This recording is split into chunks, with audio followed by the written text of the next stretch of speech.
Hi everyone, my name is Janet Warnicki and I will be talking about gaps in knowledge and further research regarding E. coli 015H7.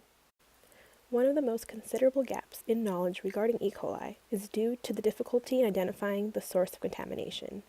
Out of the confirmed cases of infection each year, only 20% are part of an identified outbreak. This means that in about 80% of confirmed cases of infection due to E. coli, the source of contamination is never actually determined.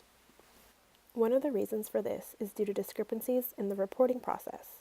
So in the map provided by the CDC to the right, you can see the place of residence of the people who were infected by the outbreak strain of E. coli 015H7. It is evident in this map that it's difficult to even establish the state from which the contamination originated from. This is becoming increasingly challenging as consumers have a higher demand for fresh and convenient foods over frozen or dried foods. This means that fresh meat and vegetables need to be packaged and shipped quickly and be made readily available in states that might not be able to produce that demanded product. Therefore, such as in the outbreak in December 2018, a contaminated shipment harvested in California was able to infect a number of people all around the country. Also, as one of my group members mentioned in her presentation, the incubation period is between 1 to 10 days, making it very difficult for a patient to determine when exactly he or she was infected. In this graph to the right, you can see that actually the number of reported outbreaks due to leafy greens, such as romaine lettuce, has greatly increased. This is because leafy greens is the ideal host for E. coli, as lettuce, for example, grows close to the ground and is prone to collecting dirt or contaminated water runoff.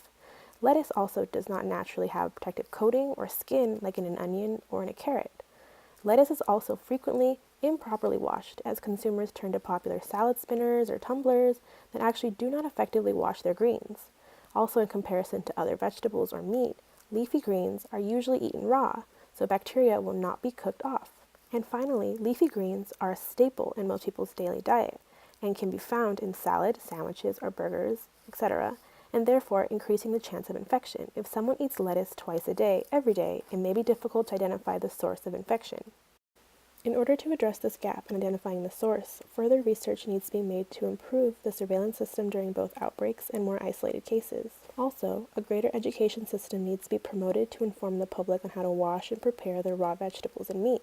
For example, the CDC says that we should not only rinse, but also scrub our raw vegetables to remove any unwanted bacteria.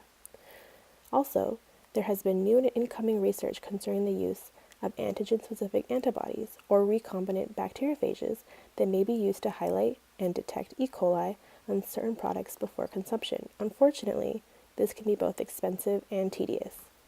This concludes my presentation. Thank you so much for listening.